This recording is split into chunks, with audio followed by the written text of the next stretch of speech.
এই ফাইলগুলো নিয়ে আমাদের কিছু কথা আছে। আমাদের এই কালাম এ ব্যাপারে কিছু বলে কিনা, আমাদের এই কোরআন এ ব্যাপারে কথা বলে কিনা, আমাদের ইসলাম এ ব্যাপারে কথা বলে কিনা, আমাদের মুসলিম উম্মাহ এই ঘটনা থেকে কিছু নিতে পারে কিনা, এই বিষয়টাকে আমি আমার এই স্বল্প অভিজ্ঞতা এবং স্বল্প জ্ঞানের আলোকে আপনাদের সামনে কিছু উপস্থাপন করতে চাই। আলহামদুলিল্লাহি রাব্বিল আলামিন ওয়াল আকিবাতু লিল মুত্তাকিন والصلاة والسلام على سيد الأنبياء والمرسلين وعلى آله وأصحابه أجمعين أما بعد فقد قال الله تبارك وتعالى في كلامه المجيد والفرقان الحميد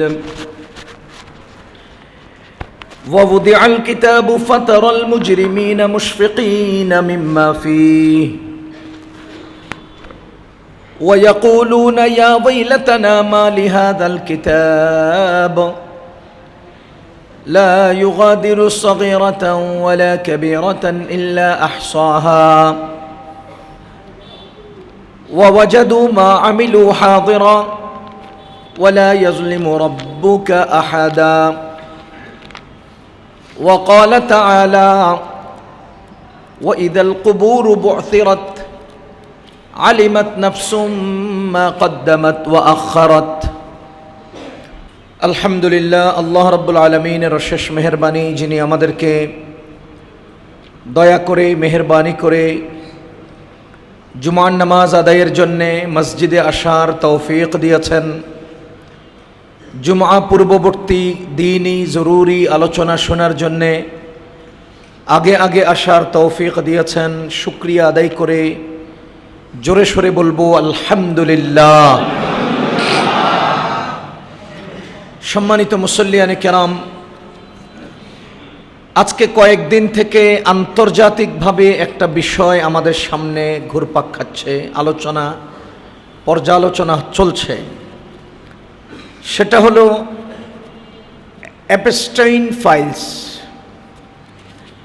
আমেরিকার এক লোক, জিফ্রো অ্যাপস্টাইন নাম একজন ব্যক্তি, সেই ব্যক্তির জীবনের অল্প কিছু কালের কিছু সংখ্যক কার্যক্রমের একটা ফাইল বিশ্ববাসীর সামনে প্রকাশিত হয়েছে। অল্প কিছু নথি, ৩.৫ লক্ষ পৃষ্ঠার ছোট্ট একটা নথি বের হয়েছে। দায়িত্বশীলদের পক্ষ থেকে কথা হয়েছিল যে প্রায় ৬০ লক্ষ পৃষ্ঠার নথি জমা হতে পারে। এর মধ্যে ৩.৫ লাখ পৃষ্ঠার সামান্য ফাইল দুনিয়ার সামনে আসছে। ২,০০০-এর মতো ভিডিও, ১,৮০,০০০-এর মতো পিকচার, ছবি, অল্প। সারা দুনিয়াতে প্রায় ২০০ কোটির উপরে মানুষ আছে। এর মধ্য থেকে একজনের কিছুকালের, বলে একজনের কিছুকাল কেন বললাম? অ্যাপস্টাইনের জন্ম হলো ১৯৫৩ সালে, তার মৃত্যু হলো ২০১৯ সালে। তাহলে এই অল্প কিছু কালের মধ্য থেকে সে ১৯৭৬ সালে একটা স্কুলে শিক্ষকতা করত। এরপরে সে আইসা ধনভাণ্ডার এবং বিশ্বের বড় বড় নথি মহারথীদের সাথে সংযুক্ত হতে লাগলো, কার্যক্রম বাড়ালো, নিজস্ব কোম্পানি চালু করলো, বিভিন্ন জনের সাথে তার সম্পৃক্ততা পাওয়া গেল, তার নষ্টামি ভণ্ডামি এবং তার অন্ধকার এক জগতের সন্ধান মিলল, মামলা হলো। সেই পরিপ্রেক্ষিতে তার এই অপকর্মের ফিরিস্তিগুলো লেখার সামনে আনার আলোচনা হলো। এখন সেখান থেকে ১৯৭৬ থেকে যদি ২০১৯ পর্যন্ত আমরা নেই, তো অল্প কিছুদিন না, অল্প কিছুদিন। তো এই অল্প কিছুদিনের অল্প কিছু কাজের সামান্য নথি উল্লেখ করেছে। তো দুনিয়ার মানুষেরা যখন আলোচনা শুরু করেছে, লেখা শুরু করেছে, ৩০ লক্ষেরও উপরে পৃষ্ঠা তৈরি হয়েছে। আপনারা কি কিছু বুঝতেছেন? ৩০ লক্ষেরও উপরে পৃষ্ঠা সম্বলিত একটা ব্যক্তির জীবন কর্মের একটা দিকের মাত্র আলোচনা। একটা মানুষের অনেকগুলো দিক থাকে, একজন মানুষের অনেকগুলো দিক থাকে। যেমন আপনারা আমার দিকে তাকিয়ে আছেন, আমি আপনাদের দিকে তাকিয়ে আছি, কিন্তু আমার সামনে দিক আছে 6টা, মোটা মোটা দিক 6টা, সামনে, পেছনে, ডানে, বামে, উপরে এবং নিচে। এই 6 দিকে আমার দৃষ্টি একত্রে নেই, শুধু সামনের দিকে আছে। যে ক্যামেরাগুলো ছবি তুলেছে 6 দিক একত্রে তুলতে পারে নাই, শুধু এক দিক তুলেছে। যে ক্যামেরাগুলো ভিডিও করেছে 6 দিক একত্রে ভিডিও করে নাই, শুধু এক দিক ভিডিও করেছে। সেই এক দিকের 2000 ভিডিও এসেছে, 1,80,000 ছবি এসেছে। এবার বাকি 5 দিকের গুলো কোথায় আছে? বাকি তার ভিডিওতে আসে নাই যে সেই জগৎটা কোথায় আছে? বাকি মানুষের চোখের আড়ালে যে সে একটা সময় পার করেছে, এটা কোথায় আছে? তাহলে আমরা কি বুঝলাম? একজন মানুষের সামান্য জীবনের সামান্য কিছু কাজের মাত্র 6 দিকের এক দিক নিয়ে আলোচনা হয়েছে। সেই আলোচনাটাও আমেরিকার আদালত 30.5 লক্ষ পৃষ্ঠার একটা ফাইলস সামনে পেয়েছে। এতটুকুন তো ঠিক আছে। এবার এটার পর্যালোচনা আমরা করব দুনিয়ার লেন্সে, আখেরাতের লেন্স, দুনিয়ার দৃষ্টিতে, আখেরাতের দৃষ্টিতে। এই কার্যক্রমগুলো বা এই ফাইলগুলো নিয়ে আমাদের কিছু কথা আছে। এই ফাইলগুলো নিয়ে আমাদের কিছু কথা আছে। আমাদের এই কালাম এ ব্যাপারে কিছু বলে কিনা, আমাদের এই কোরআন এ ব্যাপারে কথা বলে কিনা, আমাদের ইসলাম এ ব্যাপারে কথা বলে কিনা, আমাদের মুসলিম উম্মাহ এই ঘটনা থেকে কিছু নিতে পারে কিনা, এই বিষয়টাকে আমি আমার এই স্বল্প অভিজ্ঞতা এবং স্বল্প জ্ঞানের আলোকে আপনাদের সামনে কিছু উপস্থাপন করতে চাই। আল্লাহ, এপস্টাইনের কাজ কি ছিল? তার বিরুদ্ধে মামলা কিসের পরিপ্রেক্ষিতে উঠেছিল? তার বিরুদ্ধে সর্বপ্রথম 2008 সালে মামলা হয়, 2005-এ প্রথম কথা হয়, 2005-08-এ তার গ্রেফতার হয়। মাত্র 13 মাসের একটা শাস্তি হয়, মাত্র 13 মাসের একটা শাস্তি তার বিরুদ্ধে হয়। সেটা কি? সে ছোট অপ্রাপ্ত বয়স্ক মেয়েদেরকে যৌন হয়রানি, যৌন নিপীড়ন করে, অত্যাচার করে। এটা ছিল একপাক্ষিক একটা আদালতের কাছে মামলা। সেই মামলা পর্যালোচনা করা হয়েছে, পর্যালোচনা করে তাকে গ্রেফতার করা হয়েছে 2008-এ। 13 মাসের ব্যবধানে সে আবার মুক্ত হয়ে গেছে। 2019 সালে তাকে গ্রেফতার করা হয়। তার মাত্র 2 মাসের মাথায় তাকে জেলখানায় মৃত পাওয়া যায়। কেউ বলেছে আত্মহত্যা করেছে, কেউ বলেছে সমস্ত ক্যামেরাগুলো এবং গার্ডগুলোকে সরিয়ে কোনো এক অজানা পক্ষ তাকে নিঃশেষ করে দিয়েছে। যেটাই হোক, সে দুনিয়া থেকে চলে গেছে। চলে যাওয়ার 2019-এর পরে আজকে 25 সালে তার এই ফাইলগুলো সামনে আনার ব্যাপারে মত হয়, আমেরিকান সরকার তাতে সাইন করে। 26 সালে সেটা আমাদের সামনে আসে। এই কয়েকটা বছরের ব্যবধানে চলে যাওয়া মানুষটার জীবনী আমাদের সামনে আসলো। এর মধ্যে সবচাইতে কলঙ্কিত যে অধ্যায়, সেটা হলো সে অপ্রাপ্ত বয়সের মেয়েদেরকে, নারীদেরকে তুলে নিয়ে যেত। তার আলাদা একটা আইল্যান্ড ছিল, আলাদা দ্বীপ ছিল। সেই দ্বীপে বিশাল সাম্রাজ্য ছিল, সেই সাম্রাজ্যে পাচার হতো। আর বিশ্বের রথী মহারথী, টাকাওয়ালা, পয়সাওয়ালা, প্রভাবওয়ালা, ক্ষমতাওয়ালারা সেখানে যেত এবং এ সকল নারীদের, মেয়েদের মাধ্যমে তারা এনজয় করত, তাদের উপর অত্যাচার করত, জুলুম করত। এখনকার সময়ে এই ফাইলের যাদের নাম আসছে তারাই কলঙ্কিত। এই ফাইলে যাদের নাম যুক্ত হয়েছে তারাই কেমন জানি হতভম্ব। এটা আমি কলঙ্কিত আর হতভম্ব হওয়ার কথা বলছি না, এটা আলোচনার, পর্যালোচনার বিষয় হয়ে গেছে। আজীব ব্যাপার। সে মানুষকে হত্যা করেছে, মানুষকে অন্যায়ভাবে অল্প বয়সের নারীদের উপরে, মেয়েদের উপরে জুলুম করেছে, মানুষের কোল খালি করেছে, বহু ধরনের অত্যাচার তার উপর রয়েছে। দুঃখজনক ব্যাপার হলো, দুনিয়াবী দৃষ্টিতে যদি আমরা আপনাদেরকে কিছু বলতে চাই, তাহলে বলতে হয় যারা বর্তমান পৃথিবীর লিড দিচ্ছে, যারা বর্তমানে পৃথিবীতে সভ্যতার স্লোগান শোনায়, সভ্যতার সবক শোনায়, তারাই পৃথিবীর সবচাইতে নিকৃষ্ট, অসভ্য এবং বর্বর। তাদের সভ্যতার সবকে কোনো মানুষ সভ্য হতে পারে না। ভাইয়া, চোখের আড়ালে আসে নাই এরকম অজস্র পরিমাণে আওয়াজদাতা আছে। এরকম এপস্টাইন একজন, এর সাথে যুক্ত রয়েছে কতজন? প্রত্যেকের সাথে আলাদা আলাদা যুক্ত মানুষগুলোর তদন্ত যদি আসে, উপায় কি হবে? খবর কি হবে? অবস্থান কি হবে? বলেন, এরকম দ্বীপ এপস্টাইনের একটা আছে।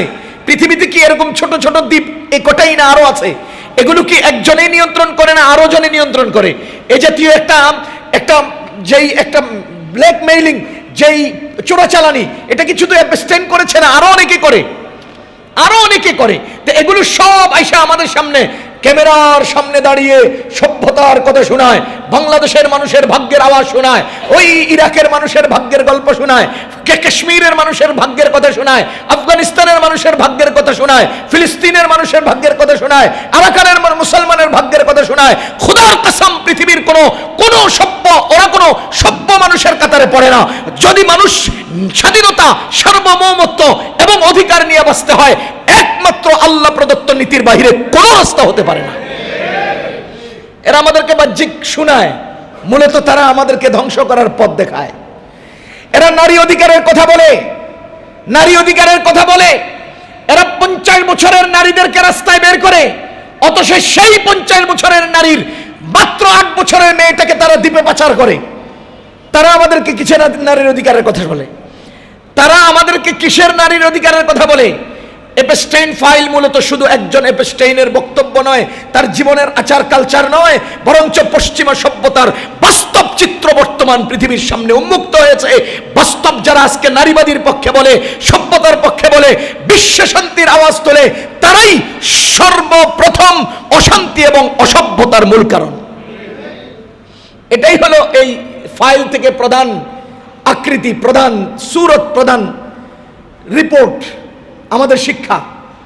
সুতরাং পশ্চিমা শব্দের আওয়াজে কোনো মুসলমান যেন আওয়াজ না তোলে। পশ্চিমাদের কোনো সাউন্ড যেন মুসলমানের কলিজায় না লাগে, এটা হলো আমাদের আহ্বান। এই অসভ্য বর্বর জাতির কোনো বক্তব্য যেন কোনো মুসলমান গিলে না খায়। তাদের কোনো শব্দ দিয়ে যেন কোনো মুসলমান উত্তেজিত উত্তেজিত না হয়, কারণ তারা আমাদেরকে বাহ্যত এই প্যাকেটের উপরে পানি লেখা থাকলেও ভিতরে তারা বিষ দিয়ে আমাদের ধ্বংস করছে। উপরের লেভেল সুন্দর হলেও গভীরে তাদের সুদূর প্রসারী এক চক্রান্ত আমাদের মধ্যে ছড়িয়ে দিচ্ছে। সুতরাং মুসলমান, ইসলাম আমাদের সবার উপরে, কোরআন আমাদের সবার উপরে। আমার মুক্তির রাস্তা কোনটা? আমার নিষ্কৃতির পথ কোনটা? আমার শান্তি এবং সভ্যতার রাস্তা কোনটা? আমার আল্লাহ যা দিয়েছেন তার বাইরে আর কোনো রাস্তা হতে পারে না। আমার আল্লাহ যা দিয়েছেন তার বাইরে আর কোনো রাস্তা হতে পারে না, হতে পারে না। আমি সহজভাবে আপনাকে বলছি, এই কোরআনে কারীম সৃষ্টিকর্তা দিয়েছেন, যিনি আমাকে সৃষ্টি করেছেন। আপনি যে মোবাইলটা ব্যবহার করেন, কোম্পানি আপনার কেনার সময় 2 বছর 5 বছর একটা ওয়ারেন্টি গ্যারান্টি দেয় কিনা?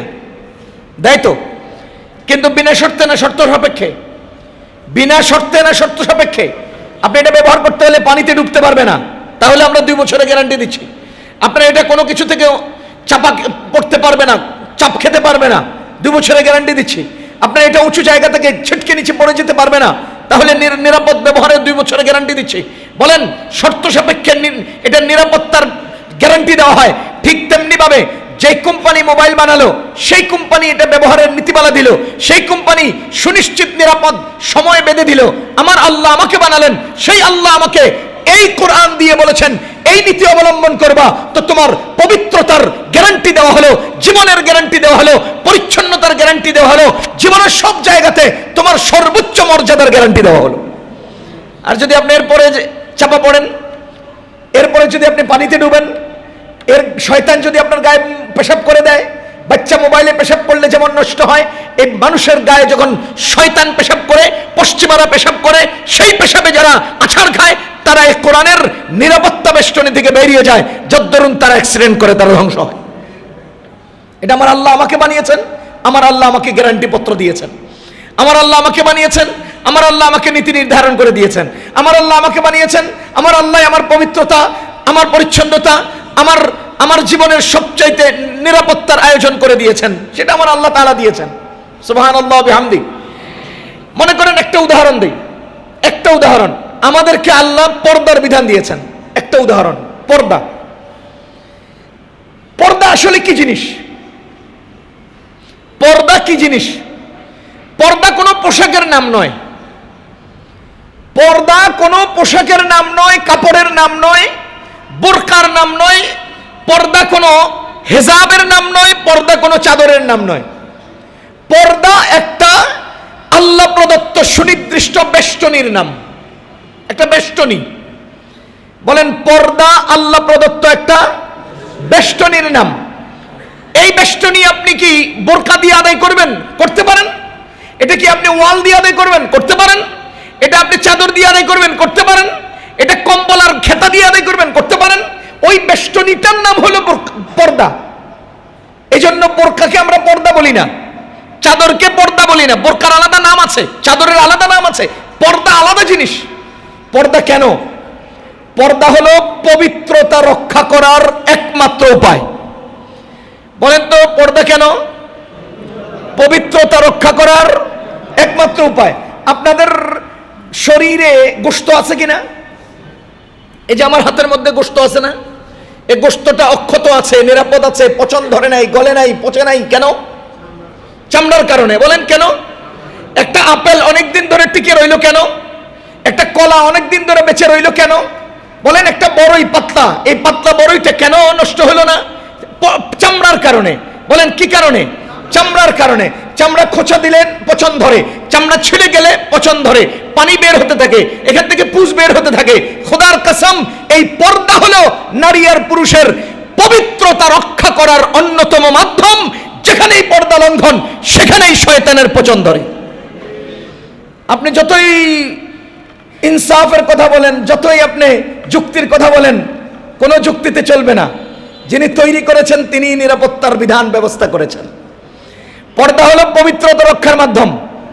আর আল্লাহ প্রদত্ত প্রত্যেক মানুষকে জন্মগত পবিত্রতা দিয়েছেন, সেটার নাম হলো চারিত্রিক পরিচ্ছন্নতা। সেটার নাম চারিত্রিক পরিচ্ছন্নতা। নারীকেও দিয়েছেন, পুরুষকেও দিয়েছেন। নারী পুরুষ উভয়ের চারিত্রিক পরিচ্ছন্নতা রক্ষার অন্যতম মাধ্যম হলো পর্দা। সুতরাং যেই ব্যক্তি যত পর্দাহীন, সেই ব্যক্তির চরিত্র তত নষ্ট। যেই ব্যক্তি যত পর্দানিশীন, সেই ব্যক্তির চরিত্র তত পরিচ্ছন্ন। দেখেন, কোরআনে কারীমে সূরা নূর বলেছেন, সূরা নূর বলেছে, আমার এই বক্তব্য আমার না। আল্লাহ বলেন, কুল্লিল মুমিনিন, মুমিনদেরকে বলে দিন, মুমিনদেরকে, ইয়াগুদ্দু মিন আবসারিহিম, চোখ নামাও, চক্ষু অবনত রাখো, পর্দার বিধান পালনের জন্য চক্ষু অবনত রাখো। ওয়ায়াগুদ্দু মিন আবসারিহিম, এবং তোমাদের লজ্জাস্থানকে হেফাজত করো, চোখ নামাও, লজ্জাস্থান বাঁচাও। যালিকা আযকা লাহুম, এটা তোমাদের জীবনের পরিচ্ছন্নতা। যালিকা আযকা লাহুম, এটা তোমাদের জীবনের পরিচ্ছন্নতা, চরিত্রের পরিচ্ছন্নতা।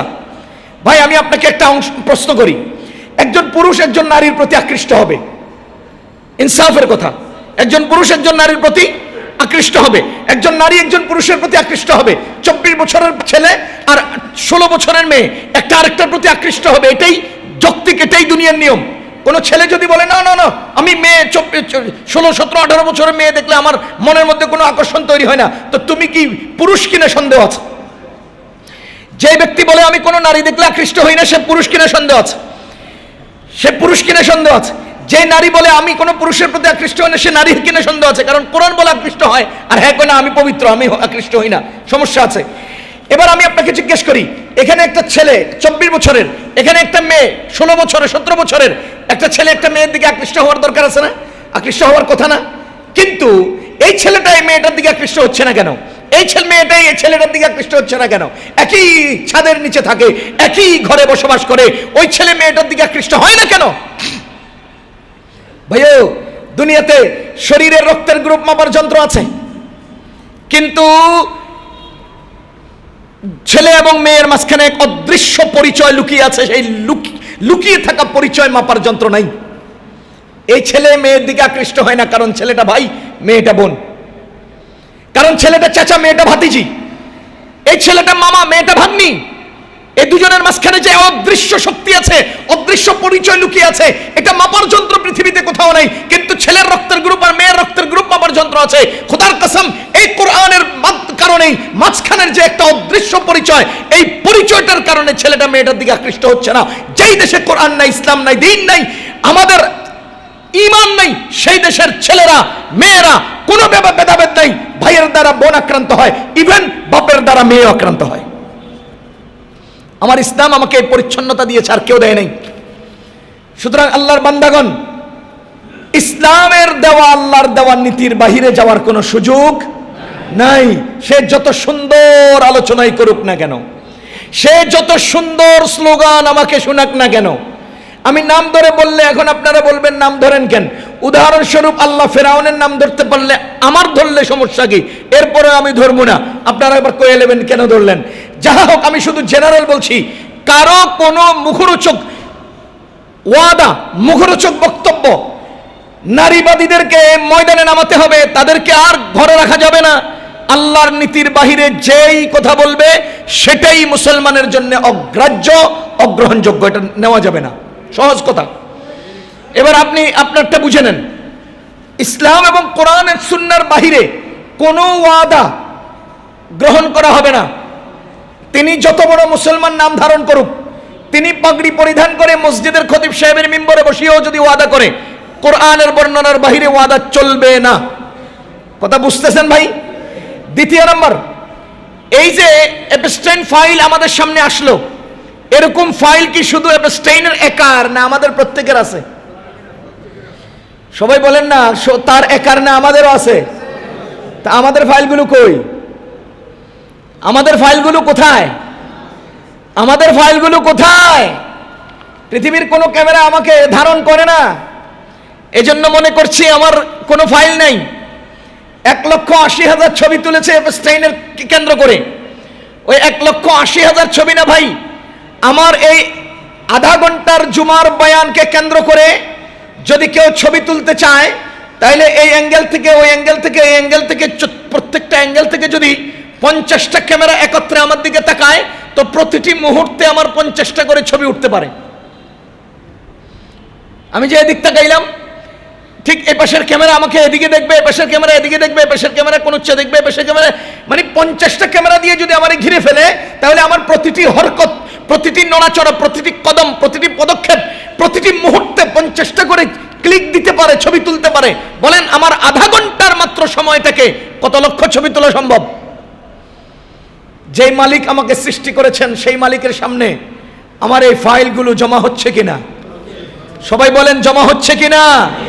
বাঁচার কোনো উপায় নাই। আল্লাহ রাব্বুল আলামিন কোরআনে কারীমে বলছেন, আল্লাহ রাব্বুল আলামিন কোরআনে কারীমে বলছেন, ওয়া উরিদু ওয়া উদিআল কিতাব ফাতারাল মুজরিমিনা মুশফিকিনা মিম্মা ফিহি, যখন এই ফাইলগুলো তাদের সামনে, অপরাধীদের সামনে পেশ করা হবে, ওয়া ইয়াকুলুন, তারা হতভম্ব হয়ে বলবে, মা ইয়া ওয়াইলাতানা, হায় হায় কি হলো আমাদের, মা লিহাদাল কিতাব, এটা কেমন ফাইল, এটা কেমন ফাইল, লা ইউগাদিরু সাগীরাতান ওয়ালা কাবীরাতান ইল্লা আহসাহা, সেই শুধু দ্বীপের কেন্দ্র কারগুজারি নয়, আমি একা কি করেছি, আমি 10 জনের সামনে কি করেছি, আমি ব্যবসা প্রতিষ্ঠানে কি করেছি, আমি রাজনৈতিক ফিল্ডে কি করেছি, আমি আমার অফিসে কি করেছি, আমি আমার মসজিদে কি করেছি, আমি আমার বাথরুমে কি করেছি, আমি আমার গোসলখানায় কি করেছি, আমি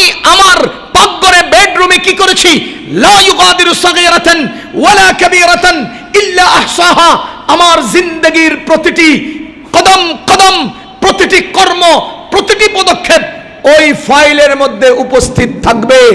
একজন ব্যক্তির মাত্র এক দিক, সামান্য কয়েক বছরের যদি ৩.৫ লক্ষ পৃষ্ঠার ফাইল তৈরি হতে পারে, আমার আর আপনার, আমাদের ৬০ বছরের জিন্দেগির পুরো ফাইলটা কত কোটি পৃষ্ঠার হতে পারে, কি পরিমাণ হতে পারে। ও ভাইও, আমাদের আল্লাহ আমাদেরকে দয়া করে ফাইলগুলো উন্মুক্ত করে দেন নাই। এই দুনিয়াতে ফাইলগুলো উন্মুক্ত হয় না, কারণ আমার আল্লাহ দয়ালু, আমার আল্লাহ মায়ার, আল্লাহ মেহেরবান। তুমি অন্যায় করবা, তোমার অন্যায়গুলো ফাইল মুক্ত হবে। হাদিস শরীফে আসছে, রাসূল করিম সাল্লাল্লাহু আলাইহি ওয়াসাল্লাম বলেন, এই বান্দার সাথে সাথে তার সবগুলো ফাইল অন্তর্ভুক্ত হচ্ছে। 2 জন লেখক সেটা লিখতে শুরু করেছে, কিরামান কাতিবিন, কিরামান ওয়া ইন্না আলাইকুম লাহাফিজিন, তোমাদেরকে দেখাশোনার মতো আর রয়েছেন কিরামান কাতিবিন, সম্মানিত লেখকরা তোমাদের সাথে আছেন। ইয়ালামুন, তারা জানেন, মা তাফআলুন, তুমি কি করেছো, ইয়ালামুনা মা তাফআলুন, তুমি কি করছো, কি করছো, কি করছো, সবকিছু তারা দেখছেন, লিখছেন, ফাইলবদ্ধ করছেন, ফাইলে অন্তর্ভুক্ত করছেন। না না, শুধু লিপিবদ্ধ করে ফাইলভুক্ত করছেন না, বুঝার জন্য আল্লাহ তাআলা বলছেন আজকের দুনিয়াতে, এই ডিজিটাল দুনিয়াতে আমি স্পষ্ট বলতে পারি শুধু লিপিবদ্ধের মাধ্যমেই আল্লাহ ফাইলভুক্ত করছেন না। যদি এপস্টাইনের ফাইলে ভিডিও পিকচার আসতে পারে, যদি এপস্টাইনের ফাইলে পিকচারও আসতে পারে, তাহলে আমরা বলতে পারি আমার জিন্দেগির সমস্ত ফাইলগুলো একদিকে লিপিবদ্ধ করা হচ্ছে, অন্যদিকে পিকচার তোলা হচ্ছে, অন্যদিকে ভিডিও ধারণ করা হচ্ছে। সবগুলো আমার সামনে আসবে, সবগুলো সামনে আসবে। কিরামান কাতিবিন, লেখকরা লিখতেছে, লেখকরা লিখতেছে ওয়া ইন্না আলাইকুম লাহাফিজিন, তোমাদের প্রতিটি কদম কদমকে হেফাজত করা হচ্ছে, ভিডিও ধারণ করা হচ্ছে, পিকচার তোলা হচ্ছে। ও মুসলমান আল্লাহর বান্দাগণ, আমার আল্লাহ তাআলা যদি আমাকে একটা পিকচার দিয়ে আটকায়, বাঁচার কোনো উপায় নাই, বাঁচার কোনো উপায় নাই, বাঁচার কোনো উপায় থাকবে না। বললে বুঝবেন কিভাবে বলতে পারি? মজার ব্যাপার হলো এই বান্দাকে আল্লাহ তাআলা দুনিয়াতে ফাইলগুলো উন্মুক্ত করে লজ্জিত করেন না। এপস্টাইন মরে গেছে, তার মরে যাওয়ার পরে তার কৃতকর্মের ফাইল সামনে আসছে, তো তার সাথে যারা ইমেল যোগাযোগ করেছে, তার সাথে যারা তার দ্বীপে অথবা অন্য কোনো জায়গায় একত্রিত হয়েছে, সবগুলো লজ্জায় মাথা নিচু হয়ে গেছে। যে বেটা মরে গেছে ওই বেটার ফাইল সামনে আসছে, তো জীবন্তরা আজকে লজ্জিত। খোদার কসম, এমন একদিন আমার ফাইল উন্মুক্ত হবে, এমন একদিন আপনার ফাইল উন্মুক্ত হবে। লা ইয়ামুতু ফিহা ওয়া লা ইয়াহইয়া, সেই দিন আমরা মরতে আর পারবো না। মরে যাওয়ার কারণে ফাইল উন্মুক্ত হয়েছে, তো জীবন্তরা লজ্জিত। যেদিন ফাইল উন্মুক্ত হবে সেদিন আমি মরবো না, সুতরাং আমার লজ্জিত হতেই হবে। আরে শুধু এপস্টাইন নয়, বরঞ্চ এপস্টাইনের সাথে সম্পৃক্ত শুধু অনলাইনে ইমেইল আদান প্রদান করেছে যারা, তার নথিও সেখানে এসেছে, তার আলোচনা ও পর্যালোচনা সামনে এসেছে। এবার আপনি বলেন, আমি এখানে জুমা পড়াচ্ছি, আমার সাথে আপনাদের প্রত্যেকের ঘটনা রয়েছে। আপনার জিন্দেগি যদি লেখা হয়, আপনার জিন্দেগি যদি ভিডিও হয়, আপনার জিন্দেগিতে যদি ছবি হয়, তো এই ছবিতে আপনাকে সাথে নিয়ে আমাকে একটা ছবি তোলা হবে, আপনি সহ আমার ভিডিও হবে, আপনি সহ আমার একটা লেখা হবে, আমাকে সহ আপনাকে জড়াইয়া আমার জীবনের অংশ লিপিবদ্ধ হবে। এখানে যতজন মুসলমান বসা আছেন প্রত্যেকের সাথে আমার জীবনের অংশ যুক্ত, প্রত্যেকের সাথে আমার সময়ের অংশ যুক্ত। আমার আল্লাহর আদালতে আমাদের প্রত্যেকের এই হিসাব নিকাশ একত্রে তৈরি হচ্ছে। এবার বলেন, যদি আপনি অন্যায় করেন, আপনার সাথে সংযুক্ত থাকার কারণে আমি তো লজ্জিত হব, আমি অন্যায় করলে আমার সাথে সম্পৃক্ত থাকার কারণে আপনি লজ্জিত হবেন। যেটা আজকে পৃথিবী দেখাচ্ছে, এপস্টাইনের সাথে সম্পৃক্ত থাকার কারণে বিশ্বের বড় বড় ধনকুবের মানুষেরা, মালিকেরা আজকে লজ্জিত হচ্ছে। খোদার কসম, এমন কোন আচরণ, এমন কোন কর্ম, এমন কোন আমল আমাদের করা যাবে না যে আমল যে কোনো একদিন উন্মুক্ত হয়ে গেলে 10 জনের সামনে আমার লজ্জিত হতে হবে।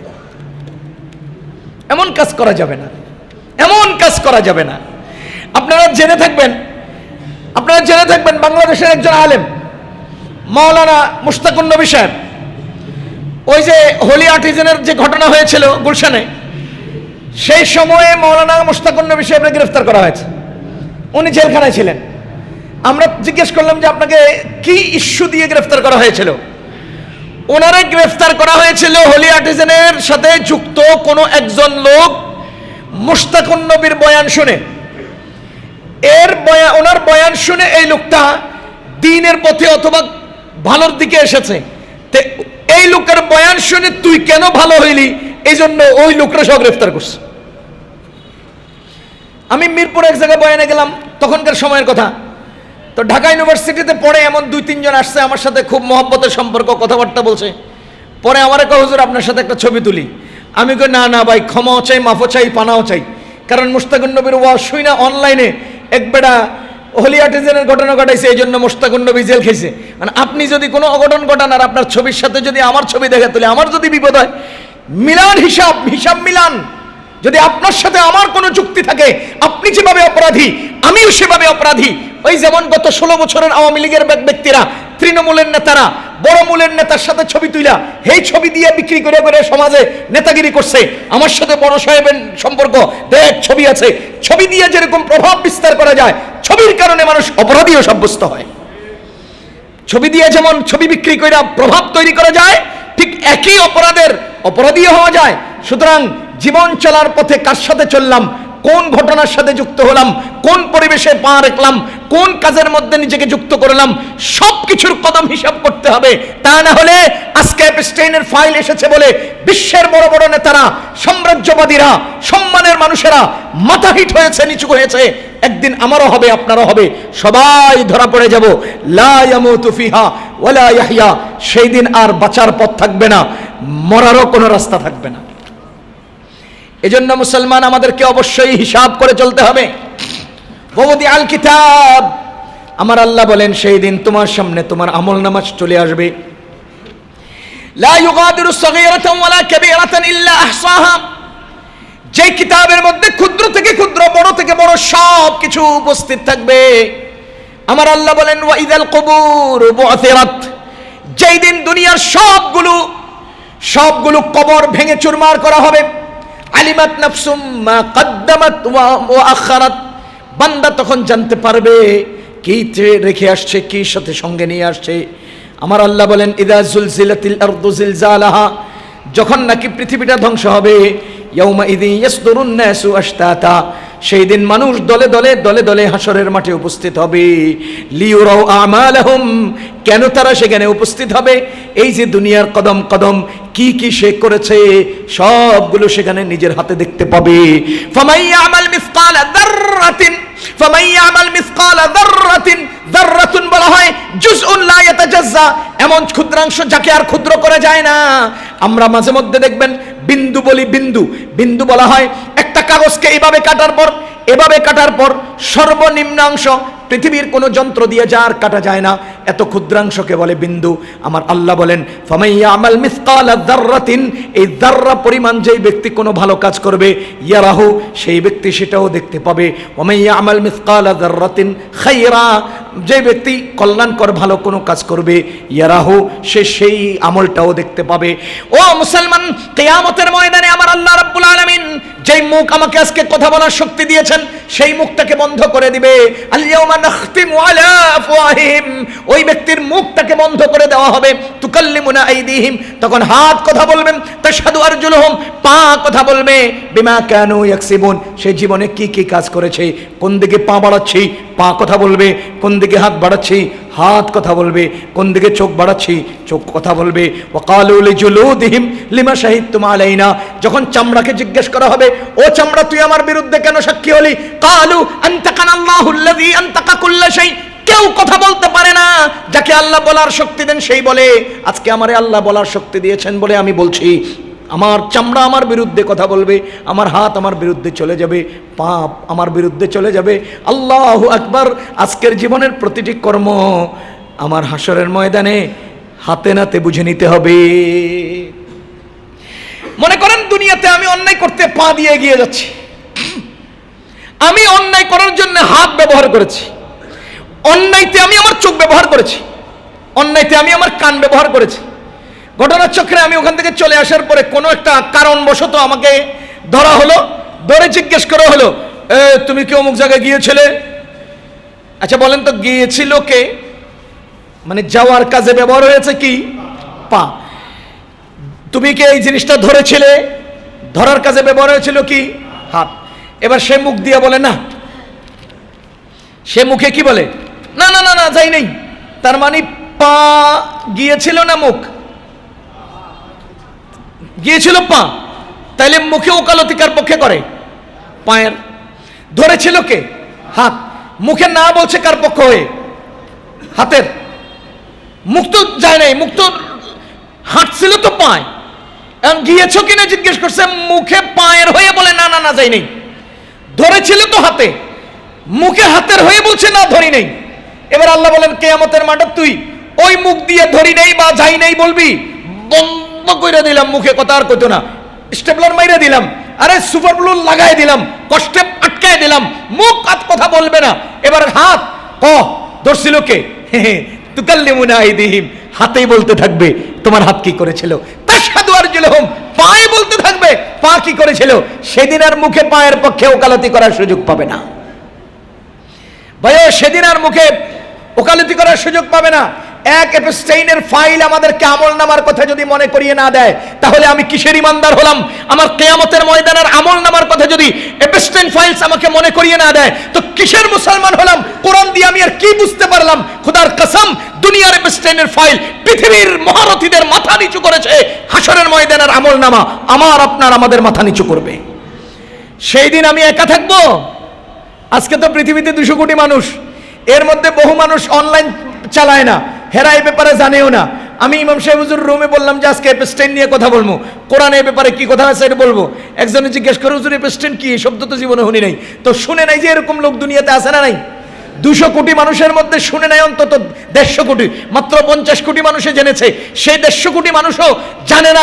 এমন অবস্থায়ও তুমি লজ্জিত, যেখানে কোটি কোটি কোটি কোটি কোটি কোটি মিন আদম ইলা ইয়াউমিল কিয়ামা, আদম আলাইহিস সালাম থেকে কিয়ামতের আগ মুহূর্ত পর্যন্ত সমস্ত মানুষ যেদিন উপস্থিত থাকবে, সেদিন যে আমার ফাইলগুলো মুক্ত হবে, তখন কেমন হবে? তখন কেমন হবে? আজকের এই বাহুর শক্তিকে শক্তি মনে করছি, আজকের এই পায়ের শক্তিকে শক্তি মনে করছি। আজকের দিমাগ কঠিন হয়ে গেলে, চোখ বড় করলে চোখের ভিতরে লাল শক্তি উপস্থাপিত হয়, সেটাকে আমি পাওয়ার মনে করছি। খোদার কসম, সেকেন্ডের ব্যবধানে এগুলো নিঃশেষ হয়ে যায়। পৃথিবীতে অহংকারের কারণ হলো 3টা। 1 নাম্বার বংশ, 2 নাম্বার অর্থ, 3 নাম্বার ক্ষমতা।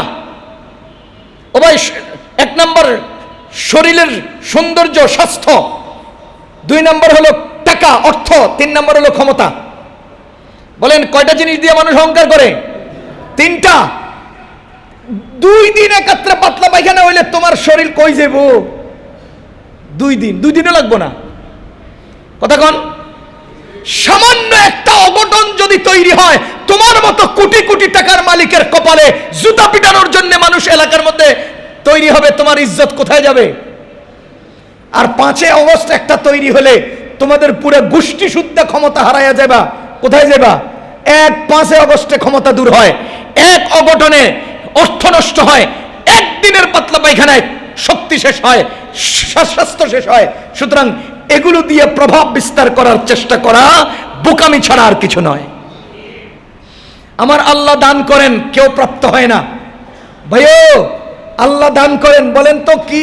আল্লাহ দান করেন, বলেন না আল্লাহ দান করেন। না আমি অর্জন করি? আমি অর্জন করি না, আল্লাহ দান করেন।